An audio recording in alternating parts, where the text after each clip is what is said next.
नमस्कार।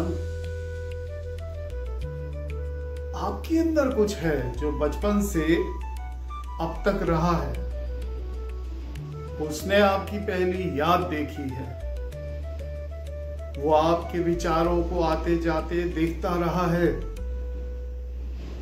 वो तब भी जागरूक और अवेयर है जब आप डीप स्लीप में होते हैं। वो कौन है? एक पल को रुकिए और बिना सोचे इस बात का अनुभव कीजिए कि क्या वो अवेयरनेस है, क्या वो चेतना है। चेतना आपके विचार नहीं है, ना ही आपकी भावनाएं हैं। भावनाएं सुख की, दुख की, वो भावनाएं नहीं है चेतना। और ना ही आपका माइंड है, माइंड जिससे आप रोजमर्रा का जीवन जीते हैं, काम करते हैं, प्रोफेशनल लाइफ को जीते हैं। चेतना वो आकाश है, उस आकाश की तरह है जिसमें बादल आते जाते हैं। देखा होगा आपने, नीला गगन, नीला आसमान, उसमें व्हाइट कलर के बादल आते हैं, बरसात में काले बादल आते हैं और जाते हैं। तो चेतना वो आकाश है जिसमें सब बादलों की तरह आते जाते हैं। आपके विचार, आपकी भावनात्मक अप एंड डाउन, ये सब आपकी चेतना के अंदर आते जाते हैं। जैसे फिल्म पर्दे पर चलती है, आप पर्दा तो नहीं देखते ना।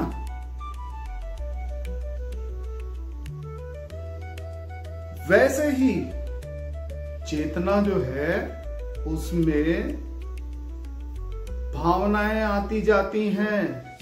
आपको चेतना दिखती नहीं है, लेकिन चेतना के ऊपर जो पिक्चर चलती है, जैसे फिल्म चलती है पर्दे के ऊपर, तो फिल्म देखते हैं ना कि पर्दा। इसी प्रकार से जो ये भावनाएं, जो ये विचार, जो ये तरह तरह की दुनियादारी चलती है, ये आप वो देखते हैं ना कि चेतना। अब ये चेतना दिखाई क्यों नहीं देती है भाई साहब? बड़ा ये गंभीर सवाल है। विज्ञान जो है वो मस्तिष्क की गतिविधि नाप सकता है। जैसे आपने देखा होगा तमाम जगह पे दुनिया भर के इलेक्ट्रोड्स लगा देते हैं, एफएमआरआई से देख लेते हैं कि क्या क्या सिग्नल्स जनरेट हो रहे हैं। ईईजी से देख सकते हैं। हरिद्वार में शांति कुंज के अंदर ब्रह्म वर्चस्व शोध संस्थान है, वहां इसको प्रैक्टिकली करके बताते हैं कि ध्यान के उच्च अवस्था में आपके मस्तिष्क के अंदर क्या क्रिया होती है, कैसे आपके न्यूरॉन्स फायर करते हैं। ठीक है ना? तो विज्ञान ये सारी चीजें कर सकता है। इंपेरिकली, मैथमेटिकली, गणित के सहारे से वो आपके मस्तिष्क के अंदर, आपको पता है मस्तिष्क में न्यूरॉन्स होते हैं और केमिकल्स होते हैं, उनकी कैलकुलेशन कर सकता है, उसको नाप सकता है। परंतु चेतना का स्रोत क्या है ये वो नहीं बता सकता। आज तक किसी ने नहीं बताया। आज से 300 साल पहले पश्चिमी सभ्यता में एक फिलोसफर हुए थे जिनका नाम था रेने डेकार्ट। उन्होंने कहा था कि I think therefore I live. मतलब वो कहने का अर्थ यह है कि वो एक चेतन प्राणी है। पहला फिलोसफर था जिसने कुछ थोड़ा बहुत बात कही। अब इसके, लेकिन हमारे यहाँ तो आपको पता होगा कि वेदों के अंत में वेदांत और उपनिषद जो होते हैं, उनके अंदर तो हजारों साल पहले इन्हीं सब चीजों का वर्णन था।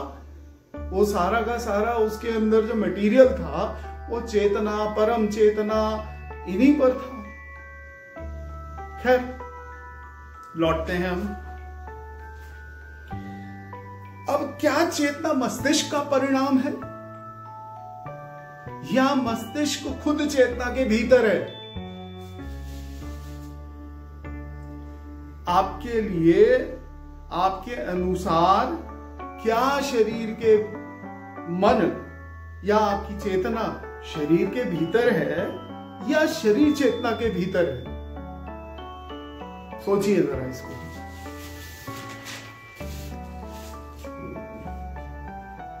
जब आप आंख बंद करते हैं तो विचार आते जाते हैं, लेकिन कोई है जो उन्हें देखता है। वो है आपकी चेतना, वो है आपकी अवेयरनेस, वो है आपकी कॉन्शियसनेस। यही देखने वाला सपनों में भी जगा रहता है। आप गहरी नींद से लौटते हैं, यही आपको बताता आप सपना देख रहे थे, आज की नींद बड़ी अच्छी थी। ये आपको कहां से पता लगता है? ये चेतना के अंदर ये सारी चीजें चलती हैं, इसलिए आपको चेतना गई, आपका शरीर बेकार हो जाएगा फिर। ठीक है ना? अब वो कौन है जो सब कुछ देखता है पर खुद कभी नहीं दिखता, कभी नहीं बदलता? चेतना जो है वो दिखेगी तो है नहीं, न दिख पाई आज तक किसी को। ये अनुभव वाली बात है, ये मैं आगे बताऊंगा अगले वीडियो में। बहुत ही इंटरेस्टिंग टॉपिक मैंने उठाया है और ये पूरी सीरीज चलेगी कॉन्शियसनेस के ऊपर। और आप देखिए, ये आपको मतलब मैग्नेट की तरह आप चिपक जाएंगे। आप इसको एक एक लाइन को गौर से समझिएगा, आपको आनंद आएगा, ये गारंटी मैं लेता हूं। मैं एक प्रैक्टिसिंग क्रिया योगी हूं और मैंने बहुत पहले गायत्री साधनाएं भी की हैं, इसलिए मैं ये बातें बता रहा हूं, किसी का सुन के नहीं बता रहा हूं आपको। आप इन एक एक लाइन को ध्यान से सुनिएगा जो मैंने बोली है, और जो अब बोल रहा हूं थोड़ा ही बोल रहा हूं, लेकिन इनको सुनिए, एक आधार अच्छा बनेगा और आगे जो हम लोग की बातचीत होगी कॉन्शियसनेस में, उसमें आपको हर बात क्लियर होती रहेगी और आपको आनंद आएगा। तो अगर चेतना विचारों से परे है और नींद से भी नहीं मिटती है, तो फिर इसका स्रोत क्या है? ये जनरेट कहां से होती है? ठीक है ना? बहुत सारे वेस्टर्न साइंटिस्ट तरह तरह की बात करते हैं। वो एक साइंटिस्ट है रूपर्ट मर्डॉक, उन्होंने दीपक चोपड़ा जी के साथ, वो भी एक वैज्ञानिक है, अमेरिका में फिलोसफर भी है और आजकल वो अध्यात्म पे बात करते हैं। उन लोगों ने एक एक्सपेरिमेंट किया था, तो उसमें ये उन्होंने कहा कि भाई ये चेतना, ये कॉन्शियसनेस जो न्यूरॉन है वो बना है माइक्रोट्यूब्यूल से, उसके अंदर से जनरेट होती है। बहुत सारे लोगों ने इस पे मतलब बहुत ज्यादा इस थ्योरी को के लिए एक्सेप्टेंस नहीं हो पाई। रीजन भी है ना उसका, आप कॉन्क्रीट तरीके से कॉन्शियसनेस को बता ही नहीं सकते कहां से जनरेट हो रही है। अब इसका स्रोत क्या है, यही है सवाल। कॉन्शियसनेस कहां से जनरेट होती है? क्या चेतना, क्या कॉन्शियसनेस हमारे मस्तिष्क से बड़ी है? इसका एक्सपेंस, इसका विस्तार क्या हमारे मस्तिष्क से ज्यादा है, बड़ा है, क्या है ये? लेकिन अभी के लिए, अगले एपिसोड में इस पे बात करेंगे। अभी के लिए आप एक छोटा सा अभ्यास कीजिए। आज 1 मिनट चुप बैठिए कहीं एकांत में, घर के ही अंदर। नो मेडिटेशन म्यूजिक, वैसे लोग बजा देते हैं ना, मेडिटेशन की टेक्निक्स में बहुत सारी म्यूजिक है आजकल, तो वो सब नहीं चलेगा। मोबाइल एरोप्लेन मोड पे डाल दीजिए। अब आप उसको देखिए जो सब कुछ देखता है, और हमें कमेंट करके बताइए कि आपने क्या अनुभव किया है। अगली कड़ी के लिए हमें सब्सक्राइब कीजिए, बेल बटन दबाइए। ये जो बातें मैंने कही है ना, जरूर जरूर आप इसको रिपीट करके देखिए, समझिए, ठीक है? और आप देखिए कि हमारी जितनी मजबूत आधार, जब कोई आर्किटेक्ट डिजाइन करता है किसी घर को, तो वो उसके बेस को, उसकी प्लिंथ बीम को, उसके फाउंडेशन को बहुत मजबूत बनाता है। फॉर एग्जाम्पल, मेरे घर के आर्किटेक्ट से मैंने बोला भाई ये अर्थक्वेक प्रोन एरिया है, आप इसको मजबूत बनाइए, तो उन्होंने पूरा 6 फीट अंदर से 7 फीट अंदर से शुरू किया। मजबूत आधारशिला है। अब रिक्टर स्केल पे अगर 6 साढ़े 6 तक भी आ जाएगा कुछ भी नहीं होगा इस घर को, सिर्फ थोड़ा बहुत दरारें आएंगे। सिमिलरली आपकी फाउंडेशन इस जीवन के बारे में अगर पक्की हो गई, जीवन के झंझावत आएंगे जाएंगे, आप ठीक ठाक रहोगे।